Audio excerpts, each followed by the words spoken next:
Doyin Okupe, who is former DG of the Presidential Campaign Council of the Peter Obi presidential campaign of the 2023 general elections, and of course, former presidential spokesperson to former President Goodluck Ebele Jonathan, is on the news.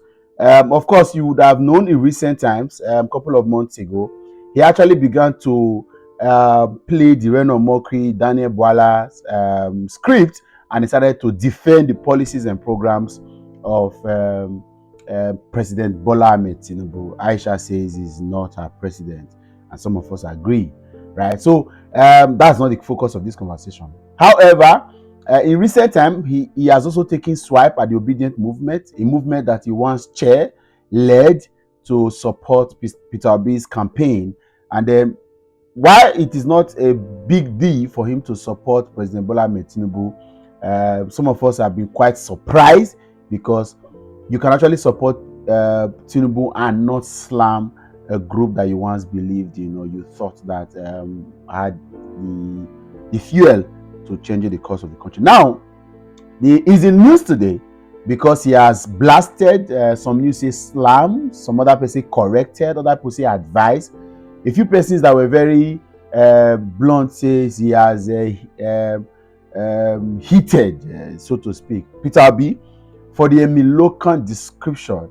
Okay, now the background is a video that is supposed to be out in a couple of minutes of a podcast that Peter Obi did participate in, the Nedu Wazobia's Honest Bunch podcast, where snippet or excerpt of it that have been released shows that Peter Obi spoke about a generality of issues, some of which we have been discussing about the church and VGs and productivity. He also spoke about the Emilokan slogan that Tinubu used in pushing his campaign to the Yoruba nation. Now, Peter Obi in that particular video did say, right now, for those of them that voted because Tinubu was Yoruba, the Emilokan slogan did hit them, they should go to Ogun State now. Let's see if, for example, they can buy bread or buy fuel or cheaper. There's anything that they can benefit from supporting a president that is their own, in quote, right? So, Doyin Okupe is correcting Peter Obi on that at the moment. And in a tweet that has now gone viral, Doyin Okupe is saying, Obi got it wrong on Emilokan. Tinubu, as a presidential aspirant, was appealing for votes of the Ogun State delegates in Yoruba to the APC convention. Having helped to form the party and helped to make Buhari president. He declares, I, not Yoruba, is the next in line. So what Okupe is saying is saying, Emilokan, yes, Owalokan, Yoruba Lokan, was Tinubu's slogan only to the Ogun people, because he was talking to Yoruba people particularly. What that implies is that, first let me laugh. Wait, now Doyin Okupe can they correct Peter Obi now on Emilokan? Funny. And you would think that, so now you begin to understand clearly why Sowore has a different stand and do not believe in Peter Obi, so to speak. It's not because Sowore has anything against Peter Obi. He may not, or he may, right? But it's not substantiated. He can't, there's nothing in public about that. The fact that Peter Obi thinks that Nigerian can work carries some of these baggages of people that have contributed. You see, this is Doyin Okupe, a former DG. I remember having Peter Obi in the campaign for Edo State in Benin at the Baptist Convention ground. I saw Doyin Okupe quite heavy on size, took a chair at the back and was giving instructions. Of course, someone that I've followed online and his days working for former President Goodluck Jonathan. So, and that's why you see that Sowore thinks differently, that you cannot salvage or solve the problem of this country. Some of these guys, because these guys are who they are. You will be shocked to think that Doyin Okupe, okay, this is not like a heavy duty attack, it's subtle correction, but it already implies in the way that we can say it, that this is a disappointment. I'm disappointed. It's just like saying that it wasn't a big deal that Peter Obi had gone to somewhere in Anambra State or in Imo State and say, Igbo people will have been marginalized, vote for me. That's the same thing. It's the same thing, actually. It's the same thing. Whether he spoke to Yoruba people, he spoke for them to vote him in the AP, whatever it is, adding ethnic, religious, or other sentimental lines in political campaigns underscore the importance of national unity and not underscore this time, undermine the ability for people to think of who has a progressive solution to the problems at hand. It is the fact. Now it is becoming clear because some persons did say, remember that, let's even make this very clear. During the campaign, Doyin Okupe was already pulling in some weight because he had political experience, had worked with the president, former president, and it was from the south, right? So it was a chance for him to actually make certain moves.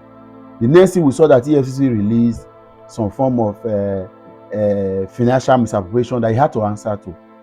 All that led to Doyin Okupe resigning from being DG of the campaign, and then we brought this handsome Yoruba guy who now became the DG of the campaign that was said to have been recommended by former President Olusegun Obasanjo. Now it is becoming clear that Doyin had to step aside from Peter Obi's campaign because of the allegations, and then it was part of the bargain for him to have stepped aside, not to continue working. So obviously, what that means is that the Bola Ahmed Tinubu campaign blackmailed Doyin Okupe against campaigning for Peter Obi, because it is funny how Doyin, without any formation, not that there are successes that you can beat your chest to say, this guy, these are things I am seeing. It is funny how Doyin Okupe, who suddenly not to the point he can correct Peter Obi on Emilokan, as if we are dull, we not get sense, bro. Senior man, hello, but you disappoint. Of course, Nigerian political class. Now, like I said, this is not to say that everything Sowore believes in is accurate, but obviously we can look back now to say maybe he's right. You cannot change the course of this country of these guys. A lot of these guys are already corrupt. A lot of these guys are already carrying too many baggages. They have got issues with them. They have got lines of various evil they are perpetrated. They are being blackmailed. It means therefore that if Peter Obi had become president and Doyin Okupe had remained in the team, he would have also carried some of these baggages of these former politicians or the old baggage that we are trying to cast away. He will still bring it to the government. So you see, there's a lot of detonation, disinfection, yes, what do they call that other word? Yes, that we need to do around if we must get this country right. A lot of the people around some of these progressive thoughts, ideologies, or campaigns we have in are actually as worse as the people on the other side. Not my words. I'm not saying here that Doyin Okupe is. Well, of course, there are corruption charges. EFCC may have let that start because, of course, we know what the government does these days. They see that you are making too much mouth, they bring out your corruption files, and then you keep quiet. Said that Emilokan, he was talking to people. The same Peter Obi that went to the east and said, don't vote for me. Because there are people that I knew told me they are not going to campaign for Peter Obi because he refused to acknowledge that he was an Igbo president. He was fighting for the emancipation of the Igbo people. He refused. There are people that I know that their anger at Peter Obi is because he has refused to identify with IPOB. There are people that I know that says that Peter Obi did not state that it is Igbo turn. Because of that, they are not campaigning for him. Some of them are in Tinubu, some of them voted for Atiku or campaigned for Atiku. Then you are clapping, you are saying, you are correcting him on the ideology of what Emilokan is. Doyin, I hate. I'm out of here.